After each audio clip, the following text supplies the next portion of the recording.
And now from today we will start with second unit, that is 8086 microprocessor.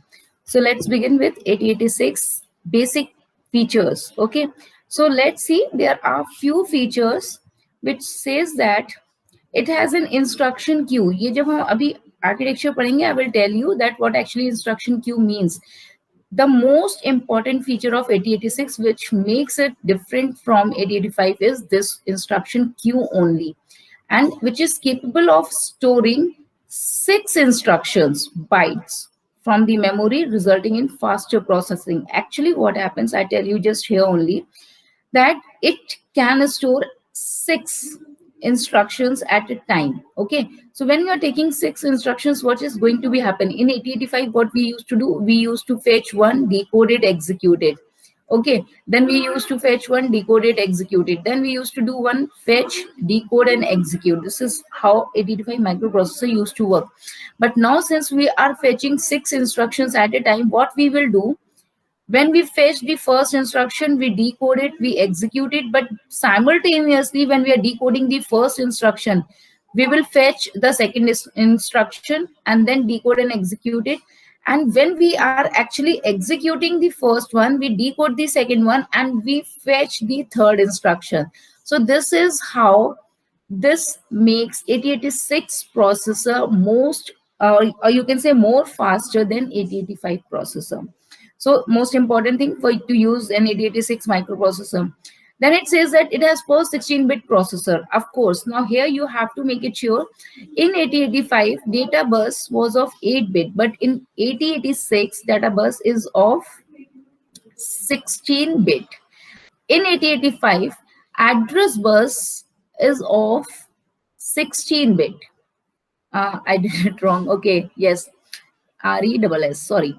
And in case of 8086, address bus is of 20-bit. So remember this thing. You have to make these things very clear.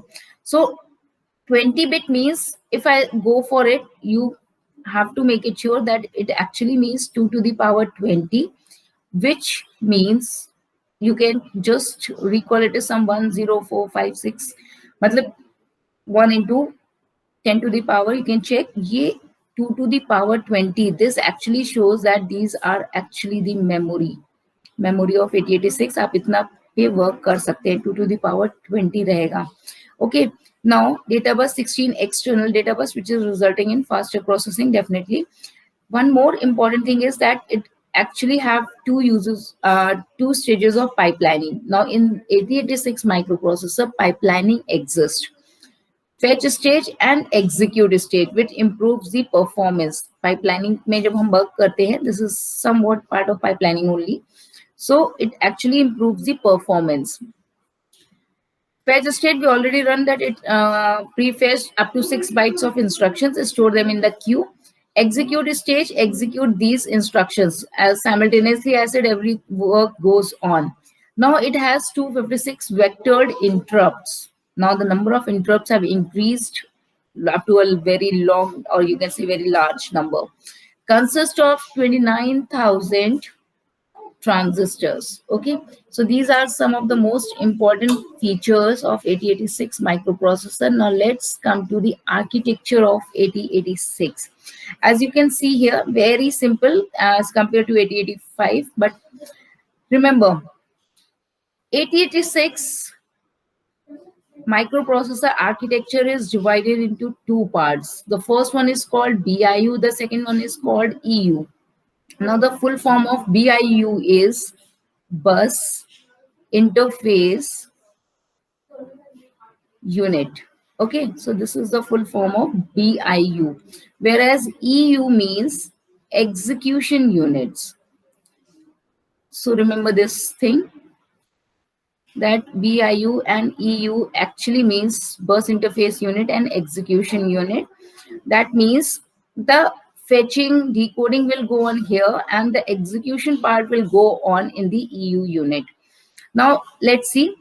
In case of bus interface unit, they have some registers which are written here, and always remember these are the parts of segment registers. These are called segment registers.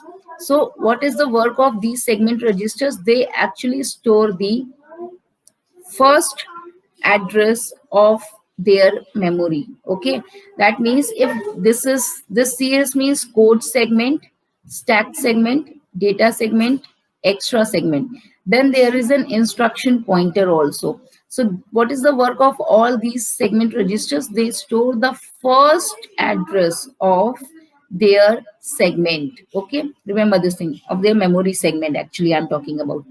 Then you can check one more thing, that this is nothing but ALU. We have one arithmetic and logic unit here, because see, this sign indicates if this sign is there, it means it is ALU. And one ALU is here. This is also an ALU. You can make a sign here also like this. Okay, so there are two ALU working, but they're working, or you can say why two ALU are used here, they are completely different from each other. The first ALU, which is in BIU, is used to calculate the physical address. The full form of PA is physical address. Now remember this thing very clearly, that PA oblique EA. That means this is one and the same thing. In few cases, you may get it is written as physical address, whereas in some cases you can find out it is written as effective address. Okay, so physical address or effective address is one and the same thing, and this is the actual address of the memory location, but we need to calculate it here. And how to calculate it, that I will tell you afterwards. Okay, so once they just find the physical or the effective address, which is the actual address, I will say. Okay, so once they calculate it here in the ALU, they send the address or the memory location through this bus to the 6-byte prefetch queue. Okay, this is the 6-byte prefetch queue which we are actually talking about. ठीक है, ये आपका वो prefetch queue है जहां पे हमने अभी बोला था कि 6-byte इंस्ट्रक्शंस हम एक साथ यहाँ पे फेच कर सकते हैं, और इससे क्या होता है, प्रोसेसिंग फास्ट हो जाती है. ओके, सो जैसे ही यहाँ से एड्रेस मिल जाता है, they just fetch the 6 instructions in the same line, यानी कि उसमें क्या होगा, साइमल्टेनियसली 6 इंस्ट्रक्शंस आपकी यहाँ पे प्रीफेच होके आ जाएंगी. Now as soon as they fetch the instructions one by one, they go to the control unit. Control unit is actually the brain of the processor, इसको हम बोलते हैं. और मैंने इसमें आपको जैसे 8085 में बताया था, control units are connected with many pins, so same way here they are connected, और ये सिग्नल आपके पूरे माइक्रो प्रोसेसर को सेंड करता है, हर पिन को सेंड करता है कि which one pin is to be used and which pin is not to be used. ठीक है, कंट्रोल यूनिट में जैसे आपका डेटा जाता है, then what is going to happen, ये अकॉर्डिंगली सारी पिन्स को कंट्रोल कर देता है. नाउ सी, इसके अलावा you can check from here. Now the execution unit starts working. Execution unit कैसे वर्क कर रहा है, this same data goes to this particular address, ये आपको दिख रहा है, इस बस में मूव कर जाता है. ठीक है, it goes to the ALU if any arithmetic and logic operation has to be perform, तो ALU में जाएगा, otherwise it will go to the different operands and flags. ठीक है, similarly ALU is connected to the operand and flags. ठीक है, और यही data आपका वापस बस में मूव करके it was stored in these registers. So ये जो पूरा का पूरा आपका रजिस्टर ऑर्गेनाइजेशन यहाँ पे गिवन है, this is also somewhat similar to 8085, but we have some added registers here. As you can see here, there are 4 general purpose registers and they have a part of it. Last time हमने क्या किया था, we made the pairing in 8085. Now what here they did, इन्होंने इसको 2 partitions में कर दिया है. AX, BX, CX and DX are the general purpose registers. Okay, now AX is divided into 2 parts, AH and AL. L means lower bit of the A register, AH means higher bit of the A register, and similar for BX, CX, DX. Okay, that means BL, CL, DL is for the lower bits of the B, C and D respectively, whereas BH, CH, DH means higher bits of B, C and D respectively will be stored here. Okay, all these general purpose registers are of 16 bit. Remember this thing, these are all of 16-bit registers. So that means AL actually stores 8-bit and AH stores 8-bit. So this is how they work. They all store 8-bit. Then comes, there are some pointer and index registers also. If P is written, that means they are pointer registers. If I is written, that means it is index registers. SP, that means stack pointer, base pointer. The full form of this is, here SI means source index and DI means destination index. So this is how a microprocessor works. Now see, I'm again telling you in a very short. First of all, a microprocessor takes the data, that means the segment and the offset data from here, and it actually calculates it to find the physical address. As soon as the microprocessor gets the address, it goes it to the memory, input output to the memory. That means to fetch the instruction, it goes to the memory, fetch the instruction, get back to the this bus, okay, and it stores in the 6-byte prefetch queue. That means it fetch the opcodes from the memory and stores it here. Instead of instruction register, now we have a 6-byte prefetch queue.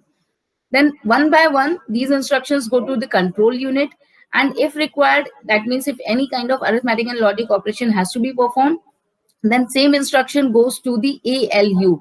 The ALU performs the operation and it sends back the result to the bus, from the bus to the general purpose registers or pointer and index registers wherever required. Now, as you can see, operands and flags are also connected with the ALU. So that means whatever the result of ALU is, according to this, all the flags of the 8086 microprocessor, they get set or reset accordingly. That means they actually work according to the result.